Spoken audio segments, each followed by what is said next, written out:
you ever let someone's comment ruin your entire day? Maybe it was a careless remark, a dismissive glance, or something that didn't go the way you expected. Suddenly your whole mood shifted. You were fine, until you weren't. Here's the truth most people never realize. No one can dictate how you feel unless you allow it. Imagine walking through life with a steady inner calm. Imagine being so grounded that even the worst mood, the rudest person, or the most stressful situation couldn't shake your peace. That's not a fantasy. That's emotional mastery. In this video, I'll walk you through 10 powerful mindset shifts that will transform the way you respond to life. These aren't about becoming emotionless. They're about becoming unshakable. From setting better boundaries and letting go of resentment to learning how to handle criticism with grace. This is your guide to becoming emotionally untouchable. So, if you're ready to stop being controlled by everything outside of you and start living with power, presence, and peace, let's begin. 1. Your emotions are yours to command. Picture this. You're enjoying a peaceful morning, maybe sipping your favorite drink or simply taking in the quiet. Then out of nowhere, someone's words cut through that calm. An insult, a rude gesture, a careless complaint. And just like that, your mood shifts. The peace you had just moments ago disappears. But here's the part we often forget. It wasn't their words that disturbed you. It was your reaction to them. We tend to give others far too much power over our emotional state. We act like we're at the mercy of the world, when in reality, we hold the remote control. Imagine your mind like a clear lake. External disturbances are like pebbles tossed in. They cause ripples. But if you choose not to pick up the stone in the first place, those ripples never form. That's emotional mastery, recognizing that your reaction is your responsibility. Let me offer a modern metaphor.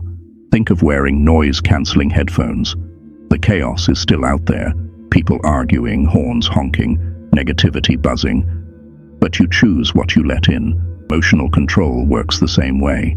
There's a simple but powerful shift that happens when you realize this. Between what happens to you and how you respond is a space. And in that space lies your power. The next time someone cuts you off in traffic, interrupts your story, or criticizes you unfairly, pause. That pause is your protection. It's your moment to say, I decide what enters my peace. Here's how you can start practicing this in real time. Step 1. Notice the trigger. The moment you feel irritation rising, name it. I'm feeling disrespected, or that bothered me.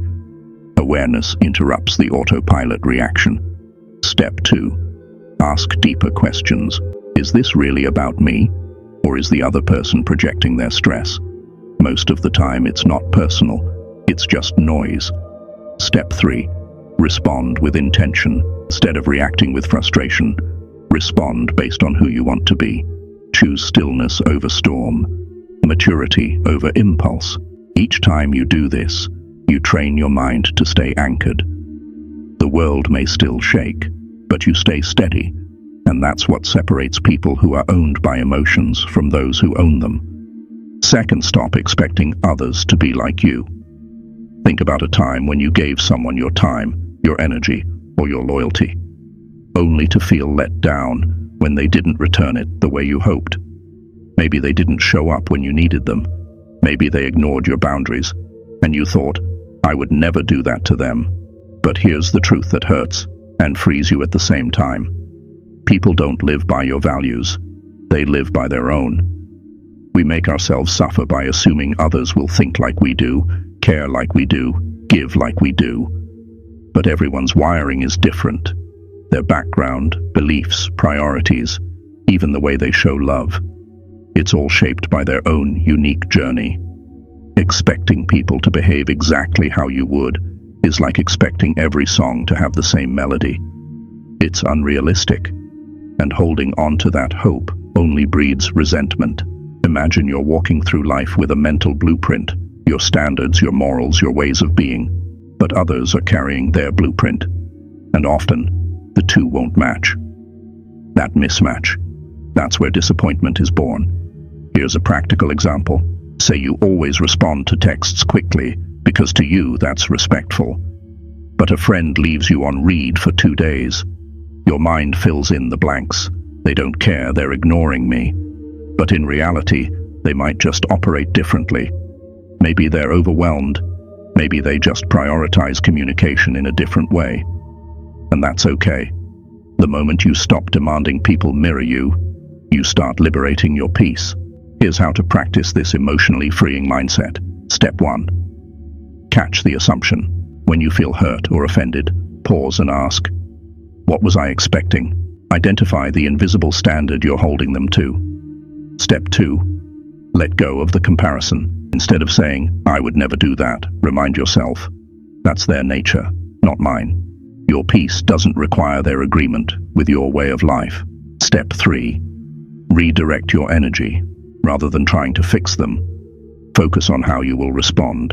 That's where your power lies, not in changing people, but in choosing how their actions affect your spirit. A timeless truth says it all. Expectation is the birthplace of disappointment. The fewer assumptions you make about others, the fewer frustrations you'll carry. And remember, letting go of expectations doesn't mean you tolerate disrespect. It means you accept reality as it is, not as you wish it would be. And in doing so, you stop being emotionally dependent on other people's choices. 3. Release the need to be right all the time. Think back to the last argument you had. Was it really about the issue, or was it about proving a point? Maybe it started small, a disagreement about plans, opinions, or how something should be done. But before you knew it, voices were raised, tension escalated, and winning became more important than understanding. Why does this happen? Because deep down, many of us tie our worth to being right. As if admitting we were wrong makes us weak. As if yielding in a conversation somehow lowers our value. But here's the deeper truth. The need to always be right is often a disguise for insecurity. When your self-worth is solid, you don't need to win arguments to feel whole. You don't need to dominate discussions to feel valid. You realize that peace is far more valuable than proving a point. Let's flip the perspective. What if the real strength was in listening without defending? What if letting go of the need to be right actually set you free? Imagine being in a heated discussion, and instead of interrupting or countering every point, you calmly say, I hear you. Let me think about that. You immediately disarm the situation. You keep your dignity intact. And most importantly, you stay in control. This doesn't mean you become a pushover. It means you learn to pick your battles and you don't let every disagreement rob you of your inner calm. Try this the next time you're pulled into a conflict. Step 1. Pause the ego. When you feel that urge to jump in and correct, ask yourself, is this truly worth it?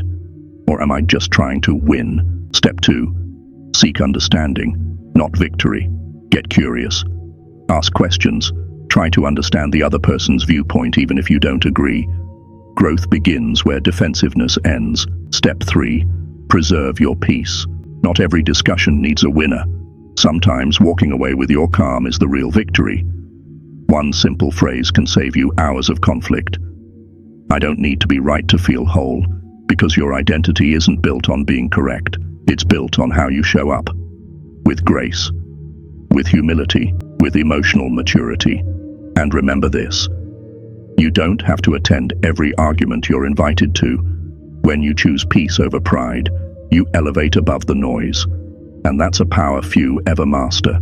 4. Don't let someone else's words define you. You share something you care about, an idea, a goal, a part of yourself, and someone responds with indifference or worse, criticism, a snide remark, a dismissive look. And suddenly that small voice in your head starts whispering, maybe they're right, maybe I'm not good enough. Why does one comment from someone else have the power to shake your confidence? Because we often outsource our self-worth. We allow what others say or don't say to determine how we feel about ourselves. But here's the powerful shift. Your value isn't up for debate. Not now. Not ever. Their opinion of you is not your truth. It's a reflection of their lens, their insecurities, their mindset. And unless you hand them the pen, they don't get to write your story. Imagine this. You're holding a beautiful painting that you poured your heart into. Someone walks by, glances at it for a second and says, "That's weird." Do you toss the whole canvas because of their offhand comment? Of course not. Because deep down, the value wasn't created for them. It was created from you. The same applies to your identity. Here's how to build immunity to external judgment. Step 1. Pause before you absorb. When someone says something critical, stop and ask, do I actually agree with this? Or am I just reacting to their tone? Step 2. Filter. Don't swallow. Some feedback can help you grow, but not everything deserves entry into your mind. Keep the useful. Discard the poison. Step 3. Affirm who you are. Remind yourself, I am not someone else's opinion. I am who I choose to be every day. Anchor in that truth. Marcus Aurelius once wrote, "We care more about others' opinions than our own, yet we love ourselves the most." It's time to reverse that. Start listening to your own voice louder than theirs. And remember, confidence doesn't come from being liked. It comes from liking yourself enough that someone else's judgment can't shake you. So the next time someone's words sting, ask yourself, is this about me or about them? Then take a breath, stand tall, and move forward anyway. Because when you stop letting their voice override your own, you don't just protect your peace, you take your power back. 5. Protect your peace by setting clear boundaries. You're swamped with tasks, barely holding things together when someone asks for just a quick favor. You say yes, again. And as you watch your own priorities slip through your fingers, a familiar frustration bubbles up. Why does this happen? Because you haven't drawn the line. You haven't made it clear where your energy ends and theirs begins. And here's the hard truth. If you don't protect your time and energy, no one else will. Boundaries aren't about pushing people away. They're about showing up for yourself. Think of your energy like a bank account. Every yes you give to someone else is a withdrawal. If you're constantly overdrawn, who's left paying the price? You are, through burnout, resentment, or emotional fatigue. But here's the shift. You don't need a reason to say no. Your peace is reason enough. Let's look at an example. You have a friend who constantly vents to you late at night. You care about them, but it's draining you. Instead of staying silent and slowly growing resentful, you say, "I'm here for you, but I need to keep evenings to myself. Let's talk tomorrow." That's not rejection, it's respect. For them and for yourself. Try practicing this powerful boundary formula. Step 1. Get clear on what's draining you. What people, requests, or situations consistently leave you feeling exhausted. Name them without guilt. Step 2. Communicate with honesty and calm. Use I statements. Say, "I need time to recharge," instead of, "You always expect too much from me." Speak your truth without blame. Step 3. Follow through with consistency. A boundary without reinforcement is just a wish. Uphold what you've set, even if it's uncomfortable at first. As the Stoic philosopher Epictetus said, freedom is the right to live as we wish. And part of that freedom is choosing how, when, and where to invest your energy. Here's the liberating part. When you set boundaries, you don't push people away. You invite the right ones closer. The ones who respect your space. The ones who meet you in the middle. The ones who add, not drain. So the next time you feel yourself saying yes out of guilt, pause and ask, is this serving them or sacrificing me? Then choose yourself. Not because you're selfish, but because your peace is sacred. And it's about time you started treating it that way. 6. Detach from the opinions that don't matter. You finally take a step forward.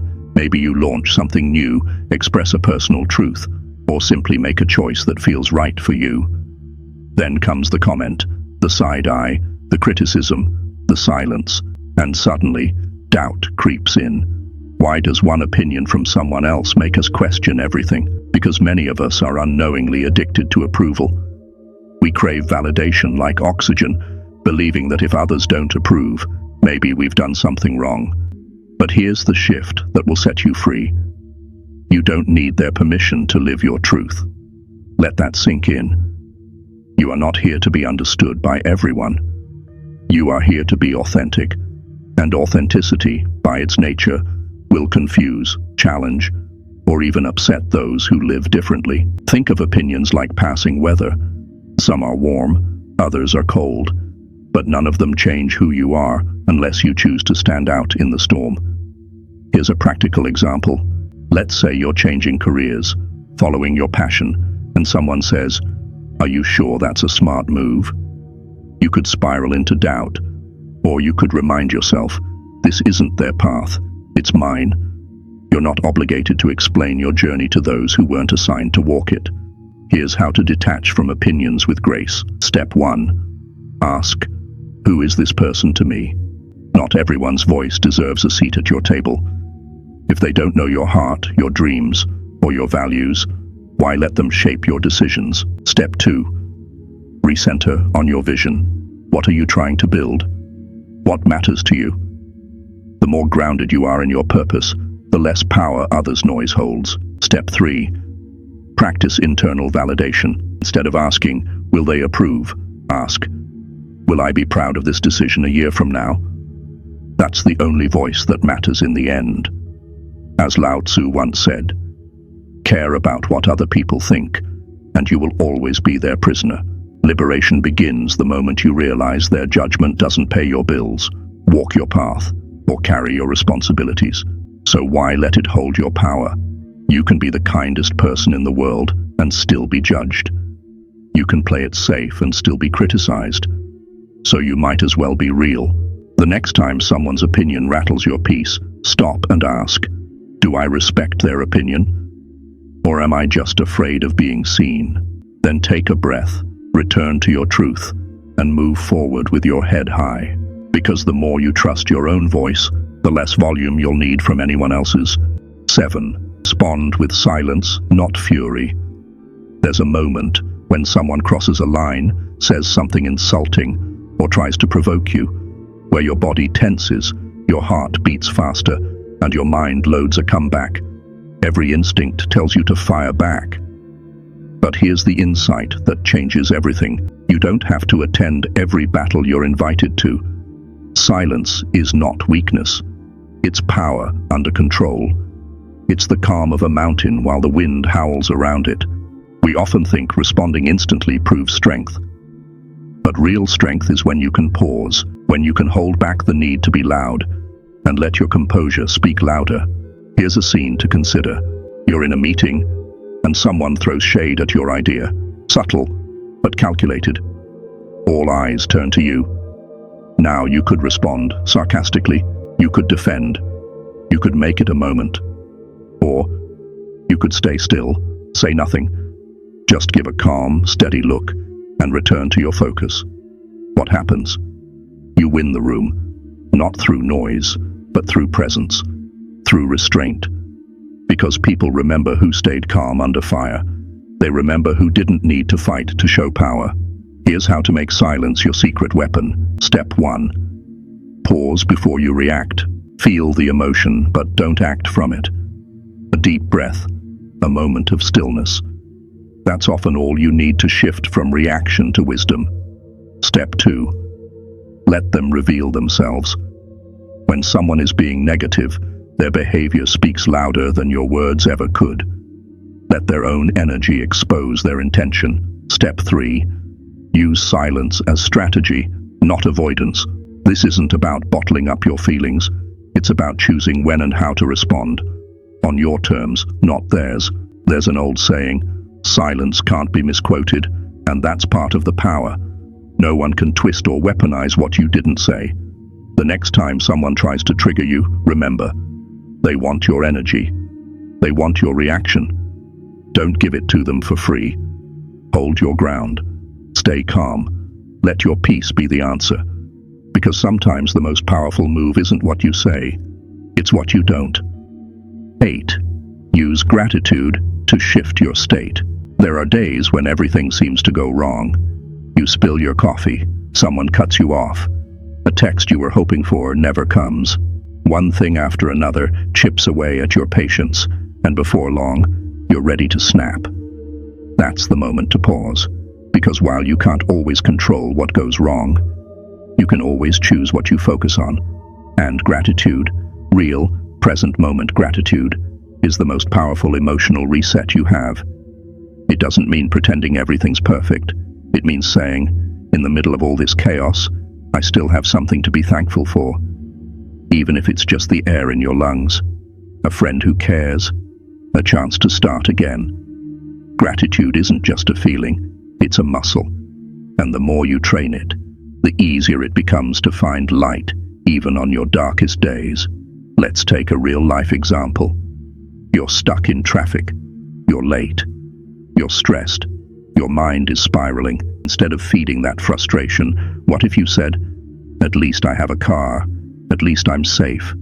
At least I'm on my way to something that matters." It seems small, but small shifts create powerful emotional pivots. Here's how to activate the power of gratitude when you need it most. Step 1. Interrupt the spiral. When you feel negativity rising, stop and take one deep breath. That breath is your doorway out of autopilot. Step 2. Name 3 things you're grateful for. Right now, they don't have to be big. The warmth of your tea. The fact that you woke up. A kind word you heard earlier. Train your brain to look for what's still right. Step 3. Keep a gratitude practice. Write down 3 things at the end of each day that made you smile, helped you grow, or simply kept you going. Over time, this rewires your focus from lack to abundance. The Roman philosopher Cicero called gratitude the parent of all virtues, because when you live in thankfulness, patience grows, compassion grows, inner peace grows. Gratitude doesn't erase challenges, but it makes them easier to carry. It doesn't cancel out anger, but it makes anger harder to hold on to. And when you're grounded in what you have, the things you lack lose their power over you. So the next time life tests your patience, ask yourself, what can I be thankful for in this exact moment? And let that gratitude become your emotional anchor, the steady ground beneath your feet, even when everything else feels uncertain. 9. Turn criticism into a mirror, not a weapon. You put your effort into something meaningful, a creative project, a decision, a goal, and then it happens. Someone throws shade. Maybe it's direct. Maybe it's passive-aggressive. Either way, their words sting. The knee-jerk reaction? Defend yourself. Prove them wrong. Maybe even shut down completely. But here's the truth. Most people miss. Criticism isn't always an attack. Sometimes it's a mirror. Not all feedback is fair. Not all of it is helpful. But within every critique, especially the uncomfortable ones, there's an opportunity. Not just to grow, but to understand yourself more deeply. The shift happens when you stop seeing criticism as personal and start seeing it as perspective. Here's a real-world example. You present an idea at work, and someone points out several flaws in front of the team. Your pride flares. You feel exposed. But after the initial heat dies down, you think, what if there's something useful here? So you reflect. You tweak the idea. You improve. And now, not only is your project stronger, but so are you. That's the power of reframing. Here's how to use criticism as a tool for your emotional and mental growth. Step 1. Don't react immediately. Whether it's in person, online, or behind your back, pause. Breathe. Don't let your ego speak first. Step 2. Assess the source. Ask, does this person have insight worth considering? Do they want me to succeed, or are they projecting their own insecurities? The source matters more than the sting. Step 3. Extract the lesson, then let go. If there's value, use it. If not, discard it. But don't carry it. Don't let someone's voice take up rent in your mind unless they've earned that space. Epictetus said it best. If someone speaks ill of you, live so that no one believes it. Your life, your character, and your consistency are your response. And remember, people will criticize what they don't understand, what they envy, or what challenges their comfort. That's not your problem to solve. It's theirs to unpack. So the next time someone comes at you with words that sting, ask, is this meant to hurt me or help me? And either way, how can I grow from it? Because when you treat criticism as a mirror, not a weapon, You stop being afraid of what others see and start owning who you are becoming. 10th, let go so you can move forward. Picture yourself gripping a burning rope.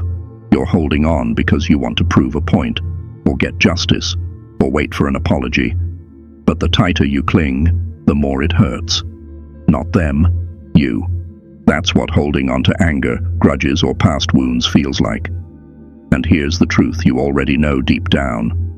Letting go isn't weakness. It's wisdom. We often confuse letting go with giving up. We think if we release the pain, the person who hurt us somehow wins. But here's the reality. You don't let go to free them. You let go to free yourself, because every time you replay that betrayal, every time you fantasize about revenge or closure, you're spending emotional energy on something that already happened, something you can't change. And while you're stuck in that moment, life is moving on without you. Here's a simple, grounding truth. You cannot walk toward peace while staring at the past. Let me offer a clear example. Say someone took credit for your work. They never apologized. You replay it for days, maybe weeks. But one day you stop and think, do I want to be right? Or do I want to be free? You stop talking about it. You stop waiting for them to get it. And slowly, your power returns, not because they changed, but because you did. Here's how to begin the process of real emotional letting go. Step 1. Feel it without judgment. Letting go doesn't mean pretending it didn't hurt. Let yourself grieve, feel angry, disappointed, or betrayed. The only way out is through. Step 2. Ask, what is this still costing me? Is this resentment stealing your peace, your focus, your joy? If the answer is yes, it's already taken too much. Step 3. Choose presence over pain. You can't change what happened, but you can change what you carry forward. Shift your energy back to now, where your true power lives. The Buddha once said, holding on to anger is like drinking poison and expecting the other person to die. Let that sink in. You don't need revenge to feel whole. You don't need closure from someone else to find peace inside yourself. And you don't need to carry what was never yours to hold in the first place. So the next time you feel that urge to relive the wound, pause and ask, is this helping me grow? Or is this keeping me stuck? Then gently release it. Not because it didn't matter, but because you do. When you let go, you make space for healing, for clarity, and for the person you're becoming. And that's the version of you the world needs most. Not the one anchored in pain, but the one rising from it. You've just walked through 10 powerful truths, each one a key to unlocking a calmer, stronger, more grounded version of yourself. But here's what matters most. This isn't just about information. It's about transformation. Emotional mastery isn't about becoming numb. It's not about pretending you're never bothered or never hurt. It's about owning your emotions instead of being owned by them. It's about being able to walk through a storm and still feel steady. It's about hearing criticism without crumbling, facing disrespect without losing your dignity, and letting go without losing yourself. Because the goal isn't to control the world around you, it's to control the world within you. So as you move forward from this video, carry these lessons with you. Pause before you react. Set boundaries without guilt. Let silence speak when needed. Choose peace over pride. And never let someone else's noise drown out your own truth. Remember, this isn't a one-time change. This is a daily practice. Some days, you'll slip. You'll react. You'll feel the old patterns rising. That's okay. Just pause. Breathe. Come back to your power. You haven't failed. You're learning.